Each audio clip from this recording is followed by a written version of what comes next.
Assalamualaikum warahmatullahi wabarakatuh. Bismillahirrahmanirrahim. Alhamdulillahirabbil alamin. Alladzi khalaqal mauta wal hayata liyabluwakum ayyukum ahsanu amala. Wassalatu wassalamu ala sayyidina Muhammadinil Mustafa wa ala alihi wa ashabihi alladzina nalu as-sa'adatal haqiqiyata fid dunya wal al-mukarramun sedaya para rawuh ingkang tansah kula mulyakaken, yang saya hormati segenap remas masjid, bapak-bapak, ibu-ibu semua yang kami hormati. Awal kata, marilah kita haturkan rasa syukur kita kehadirat Allah Subhanahu wa ta'ala dengan ucapan Alhamdulillahirabbil alamin. Yang mana pada sore hari ini menjelang berbuka puasa kita telah diberi kesempatan untuk mengkaji ilmu, yang mana wajibnya mencari ilmu itu mulai dari buayan seorang ibu sampai ke liang lahat. Sebagaimana sabda Rasulullah Shallallahu Alaihi Wasallam, "Thalabul ilmi minal mahdi ilal lahdi." Jadi mencari ilmu itu wajibnya mulai dari buayan seorang ibu sampai ke liang lahat atau kuburan. Kedua kalinya biqaulina Allahumma sholli ala sayyidina Muhammad. Semoga dengan bacaan sholawat tadi bisa menyebabkan, menjadi sebab rasa rindu kita, rasa ingin bertemu kita, rasa ingin berdekat-dekatan kita dengan baginda Rasulullah Shallallahu Alaihi Wasallam. Bapak Ibu sekalian yang kami hormati, suatu ketika pernah Nabi Muhammad Shallallahu Alaihi Wasallam itu ditanya oleh para sahabatnya, "Ya Rasulullah, man aqyasun nas?" Di muka bumi ini siapakah yang paling cerdas ya Rasulullah? Apakah presiden? Apakah bupati? Apakah gubernur? Ahli matematika, kimia, fisika, geologi, arkeologi, dan seterusnya. Para bapak ibu yang kami hormati, ketika itu Rasulullah menjawab, siapakah manusia yang paling cerdas di muka bumi ini? Aqyasun nasi aksaruhum istidadan lima ba'dal maut. Orang yang paling cerdas di muka bumi ini adalah orang yang paling banyak persiapannya menuju hari setelah kematian. Karena hidup ini nanti akan terjadi dua kali, dan mati ini nanti akan terjadi dua kali. Sebagaimana firman Allah Subhanahu wa ta'ala, Bismillahirrahmanirrahim, Rabbana amatana snataini wa ahyaitana snataini fa'tarafna bidunubina fahalila khurujin min sabil. Jadi manusia itu nanti akan mati dua kali, hidup dua kali. Dan hidup yang kedua kalinya inilah yang nanti manusia itu akan dibuat abadi oleh Allah Subhanahu wa ta'ala. Bukan karena manusia itu bisa abadi, tapi karena saking sayangnya Allah sehingga manusia itu nanti dibuat menjadi abadi. Ini bahasa Indonesia atau bahasa Jawa, Pak? Bahasa campuran. Oke. Soalnya saya semi kota. Oke. Saya ini asli Sugiwaras, pelosok. Ya. Jadi campuran, ya. Manusia yang paling cerdas menurut Rasulullah Shallallahu Alaihi Wasallam adalah orang yang paling banyak persiapannya menuju hari setelah kematian. Mergo sawise mati, kadang ada orang itu punya uang itu 2 miliar, di rekeningnya 2 miliar, punya tanah itu mungkin puluhan bahkan ratusan hektar. Tapi sebenarnya pada hakikatnya itu bukan milik dia, tapi milik Allah. Buktinya apa? Contoh, ketika terjadi lindu atau getaran bumi, 5 menit saja, maka tanah tersebut akan hancur. Dan orang yang memiliki tanah tersebut tidak bisa untuk mengendalikannya. Jadi ketika dia mati dan hancur, sudah selesai. Dia bukan lagi milik dia. Atau uang yang di rekeningnya mungkin ratusan juta, kemudian yang mempunyai itu mati. Saat itu juga uangnya bukan miliknya. Milik siapa? Ahli waris. Itu membuktikan bahwasanya semua yang kita miliki, semua yang kita genggam, itu hanyalah sementara. Sehingga tidak perlu dibanggakan. Allahumma sholli ala sayyidina Muhammad.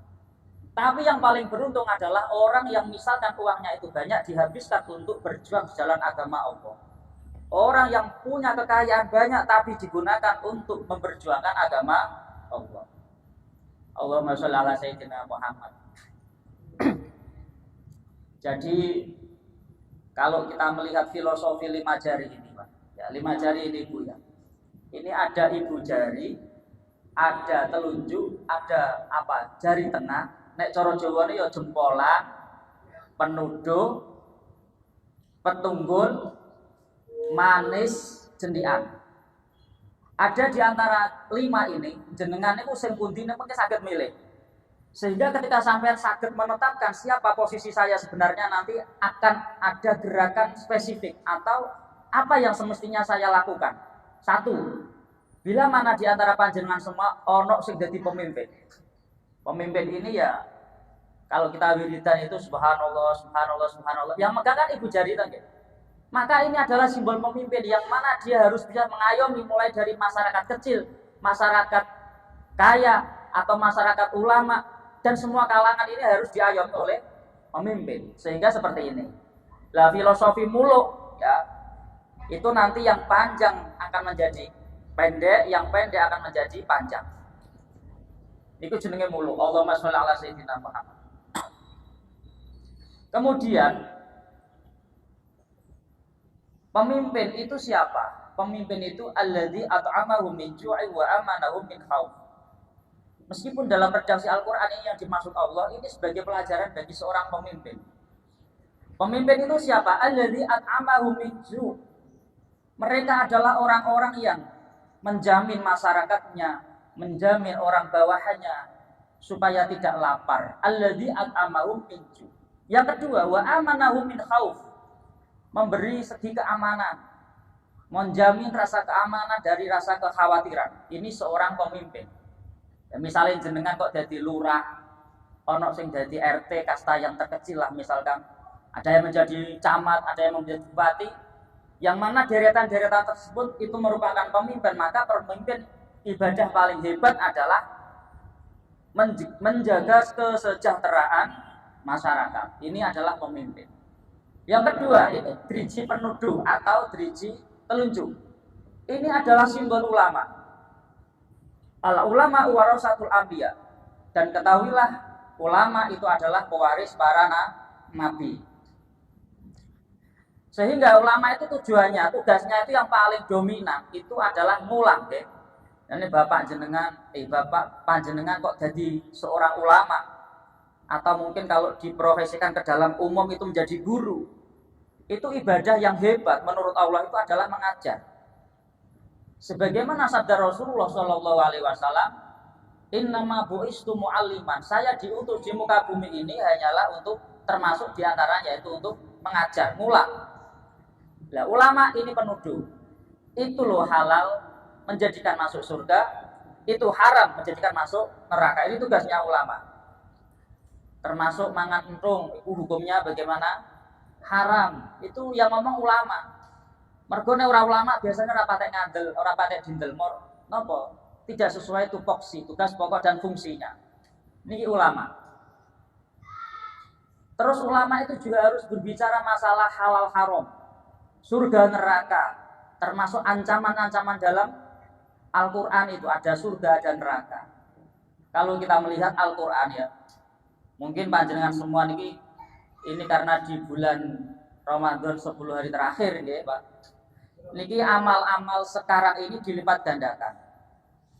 Rasulullah Shallallahu Alaihi Wasallam, wa kana an-nabiyyu Shallallahu Alaihi Wasallam idza dakhala al-ashra shadda bi izarahu wa ahya lailahu wa aiqadu ahlahu. Kanjeng Nabi niku nek masuk di bulan 10 terakhir niki, mengencangkan sarungnya. Akhirnya ibadahnya dinaikkan. Terus yang kedua, wa ahya lailahu, malamnya dihidupkan. Malamnya dihidupkan untuk melakukan ibadah. Yang terakhir, wa aiqadha ahlahu, dan Rasulullah itu istilahnya membangunkan keluarganya untuk ibadah. Ini Rasulullah Shallallahu alaihi wasallam. Kalau kita melihat dari Al-Qur'an, ini sedikit kita kaji tentang Al-Qur'an.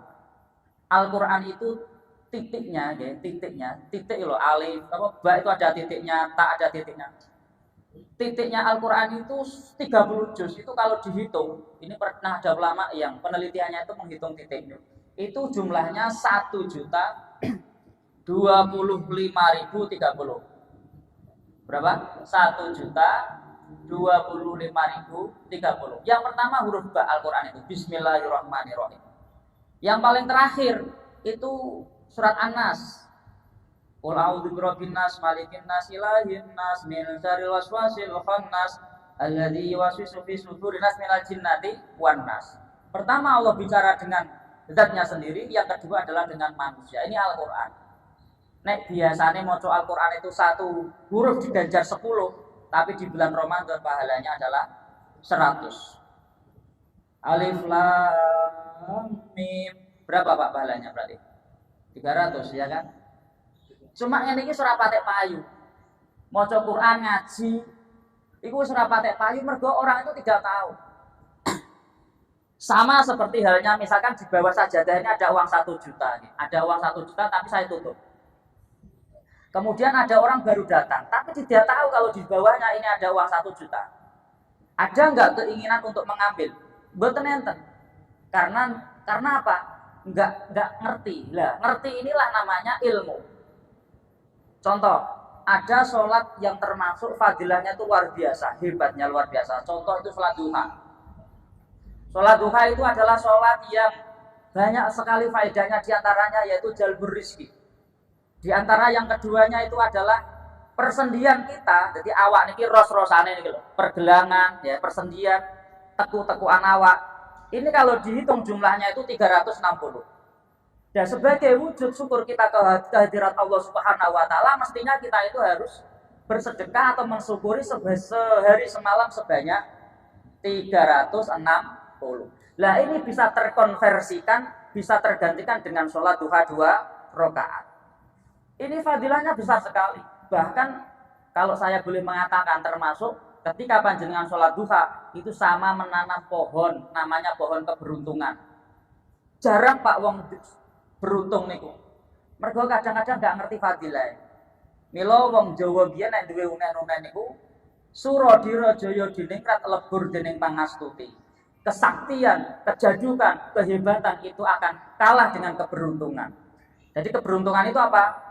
Bejo. Di antaranya yaitu memperbanyak sholat duha. Uang 1 juta ini nggak akan diambil karena nggak tahu. Begitu juga orang itu nggak ngerti fadilahnya sholat duha itu apa. Akhirnya nggak mengerjakan karena tidak tahu. Lah kena apa kok orang ngerti? Karena yo nggak ikut ngaji, nggak pernah ngaji. Jadi itu sehari-hari dunia terus yang dikejar. Tapi capek, lelah sekali dan nggak ada untungnya apa-apa. Karena apa? Nggak punya ilmu. Banyak orang itu yang bannya bocor, akeh wong niku bane bocor. Tapi sing digoleki tukang tambal ban. Napa tukang bakul bensin? Keliru nggih. Akeh wong bane bocor, tapi sing digoleki apa? Bakul bensin. Banyak orang itu yang bensinnya habis, tapi yang dicari justru orang tambal ban. Artinya apa? Mereka mencari solusi tapi salah sasaran. Padahal versi Allah, menurut Allah dalam Al-Quran, ketika orang itu mempunyai masalah, solusinya 2. Wasta'inu bis-sabri was-shalah. Wahai manusia, minta tolonglah kepada Allah dengan cara sabar dan sholat. Mulanya nek panjenengan sholat itu pertama kali yang dilafadzkan adalah Allahu Akbar. Allah Maha Besar, lebih besar dari semua masalah kita. Jadi coro oleh diibaratno ngono, sholat itu koyok palu, seperti palu yang besar sekali, dan masalah-masalah jenengan itu terlalu kecil. Bagi Allah terlalu kecil. Sehingga ketika Allah ketika manusia itu menghadap kepada Allah dan menengadahkan tangannya, maka la yuradu sofra. Tangan ini tidak akan dikembalikan dalam keadaan kosong. Allahumma sholli ala sayyidina Muhammad. Tuh. Yang keempat, yang ketiga ya, jadi jari 5 ini yang ketiga ini adalah simbol orang kaya. Makanya zakat itu termasuk rukun Islam yang ketiga, syahadat, sholat, zakat. Zakat ini adalah rukun Islam yang ketiga. Gede dewe, dur dewe. Makanya hartanya ini supaya diharapkan apa? Bisa donasikan untuk perjuangan agama Islam. Maka salah apabila ada orang kaya kok ibadahnya itu ngajar, dia nggak dunung, dia nggak paham ilmu. Ibadah yang terbaik bagi orang kaya adalah menghabiskan hartanya untuk perjuangan agamanya Gusti Allah. Yang ketiga ini manis, ya manis. Manis itu driji, ya ini simbol dari wanita. Makanya sering saya sampaikan, iya Mas Naswar ya, banyak anak gadis itu kadang-kadang belum menikah, tapi ya perutnya itu sudah gemuk gitu. Karena kebanyakan minum marimas gitu. Ketika bertemu dengan seseorang ya marimas gitu ya. Ya kalau belum punya istri itu ya namanya nona. Kalau sudah punya istri namanya nyonya. Tapi kalau belum punya suami kok sudah punya anak itu namanya nyahnyo. Seperti itu. Tapi insya Allah bagi mereka yang mau mengindahkan agama Rasulullah SAW, dia akan selalu memproteksi, termasuk bagi orang-orang yang memiliki anak perempuan. Allahumma sholli ala sayyidina Muhammad. Yang terakhir yaitu ini orang fakir. Makanya di suatu kota, suatu daerah, suatu negara, suatu desa itu akan terjalin gemah ripah lo jinawi. Baldatun thayyibatun wa rabbun ghafur apabila satu ya. Kalau panjenengan itu ini kalau 5 ini sudah berjalan sesuai situasi, maka akan terjadilah gemah ripah atau kemakmuran. 1, pemimpinnya adil. 2, ulama-ulamanya mau mengajarkan ilmu-ilmunya. 3, orang-orang kayanya mau mendermakan hartanya. Yang 4, wanita-wanitanya mau menjaga harkat martabat wibawanya sebagai manusia, sebagai wanita. Yang terakhir yaitu jari kelingking, ini adalah wadu'ail fuqara. Orang-orang fakir itu mau mendoakan. Sehingga orang fakir ini termasuk salah satu kasta yang mungkin dianggap manusia itu paling remeh. Dudui kuburan sing dibutuhkan wong fakir. Pekerja keras yang dibutuhkan orang fakir. Tapi ketahuilah bahwasanya al-fakiru iyalullah. Orang fakir ini keluarganya Allah. Bagi siapapun yang menghina orang fakir, maka sama saja dia memusuhi Allah. Termasuk orang fakir ini adalah salah satu alat untuk Allah untuk memasukkan surga bagi mereka-mereka yang kaya. Ini 5 ini kalau kita perhatikan secara kalau kita bisa menempatkan sesuai tempatnya, insya Allah akan terjadi gemah ripah loh jinawe, gampang sandang pangane, terus baldatun thayyibatun wa rabbun ghafur. Terus yang terakhir Pak Ibu yang akan kami sampaikan, ini sekarang ini banyak sekali miskin keyakinan ya, miskin keyakinan. Sehingga ketika Rasulullah bersabda, contoh satu saja, kalimatani khafifatani fil lisan sakilatani fil mizan habibatani ilar rahman ala wahya subhanallah wa bihamdihi subhanallahil azim. Tambah meneh astaghfirullah. Ada 2 kalimat yang apabila diucapkan ini sangat ringan di mulut, di bibir, sakilatani fil mizan, tapi pahalanya sangat berat besok ketika ditimbang di akhirat. Habibatani ilar rahman. 2 kalimat ini dicintai oleh Allah Subhanahu wa taala yang bersifatan rahman. Apakah itu? Kata Rasulullah, ala wahya subhanallah wa bihamdihi subhanallahil azim. 2 kalimat ini apabila diucapkan minimal satu, itu pahalanya banyak. Terus biasanya ini dirumuskan oleh para ulama, orang itu kalau ingin menjadi orang beruntung, ora ono wong penak ngalai wong bejo. Termasuk kalimat-kalimat tersebut kalau diperbanyak, bahkan pernah saya baca dalam kitab Abwabul Faraj karangannya Sayyid Muhammad bin Alawi Al-Maliki Al-Hasani. Beliau adalah gurunya guru saya di Mekah sana, Sayyid Muhammad bin Alawi Al-Maliki Al-Hasani. Di situ dalam kitab tersebut disebutkan, barang siapa mengucapkan lafaz ini, subhanallah wa bihamdihi subhanallahil adzim, kalau bisa tambahi astagfirullah sebanyak mi'ata marrah, 100 kali. Dibacanya sebelum sholat subuh, Pak. Nanti jenengan saged ngecek kelangsungan hidup jenengan, perubahan hidup jenengan, saged ngecek. Ada perubahan-perubahan tertentu termasuk nanti di urusan rezeki insyaallah. Amin Allahumma amin. Meskipun demikian, tapi saya tidak mensyaratkan hanya membaca. Moco tapi kok gak sholat, ya sama saja. Banyak orang itu ya banyak bocor yang dicari bakul bensin. Bensinnya habis yang dicari tambal ban, salah sasaran. Ingin orang itu kadang-kadang bahagia, tapi rekreasinya di tempat-tempat maksiat, melihat orang-orang yang membuka aurat. Saksikanlah, bukanlah kebahagiaan yang akan dia dapat, tapi justru kehancuran hati nurani, karena itu maksiat.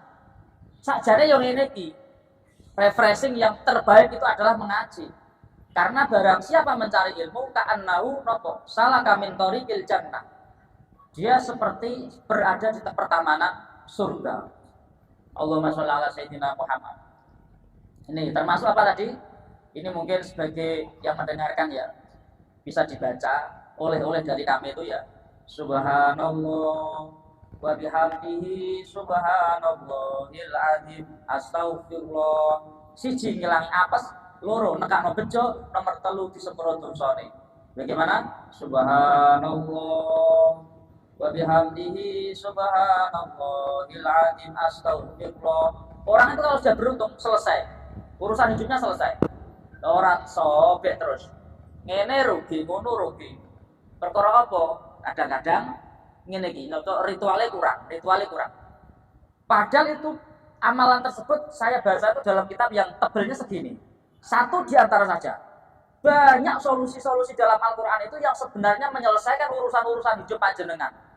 Tapi karena ini enggak ngaji, akhirnya enggak roh. Padha karo mung uang 1 juta enggak tahu, ya enggak dibuka. Dinggurno. Jadi banyak perangkat-perangkat yang disediakan Allah dalam agama Islam ini, tapi tidak kita pegang. Contoh, sholat jamaah itu penting, nggak penting sekali, sangat-sangat penting. Ada sholat jamaah itu misalkan air susu. Mohon maaf, kalau sampeyan panjenengan mendatangi tempat-tempat maksiat, itu sama saja meminum racun ya. Contoh, apalah sampai melihat auratnya wanita yang sedang biduan dan seterusnya itu racun itu. Kalau kita banyak kan kita itu nggak mau disuruh minum susu itu nggak mau.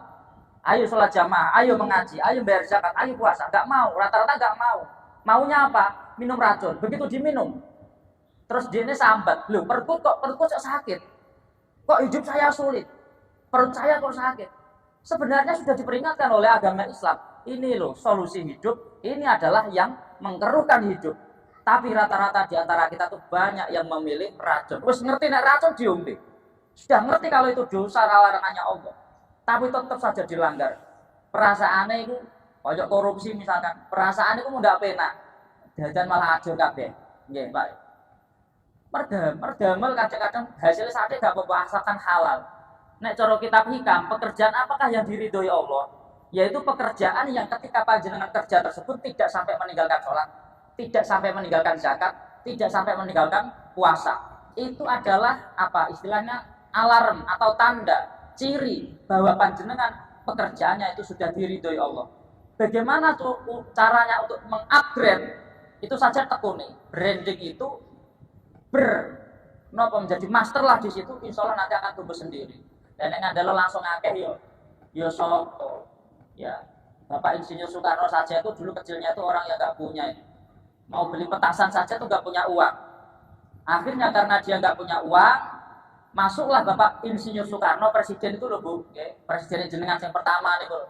Itu masuk ke dalam kamar dan beliau berteriak sekeras-kerasnya, seakan-akan melambangkan bahwasanya suara saya nanti akan didengarkan oleh Indonesia, akan didengarkan oleh dunia. Ini berasal dari bahasa apa? Beliau adalah orang miskin, tapi tidak pernah merasa putus asa. Bagi panjenengan yang mungkin saat ini punya banyak masalah, semua orang pasti punya masalah. Yang terakhir, kami berpesan kepada diri kami sendiri dan kepada panjenengan semua, Jangan sampai salah sasaran. Bane bocor sing digoleki bakul bensin, bensin entek sing digoleki bakul ban. Apa? Fafirru ilallah. Mendekatlah kepada Allah dengan cara apa? Wasta'inu bisabri washolah. Sholah. Koyoke biasa, sholat itu koyoke biasa. Ya ora oleh duit, ora oleh apa-apa, koyoke biasa. Tapi kalau diteruskan, insya Allah efeknya luar biasa. Faman syaa falyu'min wa man syaa falyakfur. Barang siapa percaya silahkan percaya, barang siapa tidak percaya terserah. Sebagai ulama, ustadz tugasnya menyampaikan. Semoga kami mendoakan semua yang hadir di majelis ini mendapat keberkahan bulan puasa. Amin Allahumma amin. Ini sudah jam 5:30 ya. Kami akhiri tadi yang ingin saya jangan lupa tadi enteng itu subhanallah bihamdi subhanallahil astagfirullah. Nanti biar kami punya jarian jenengan insyaallah hidupnya nanti mulai tertata sedikit demi sedikit. Amin Allahumma amin. Akhirul qouli wal afwa minkum. Wassalamualaikum warahmatullahi wabarakatuh. Doa.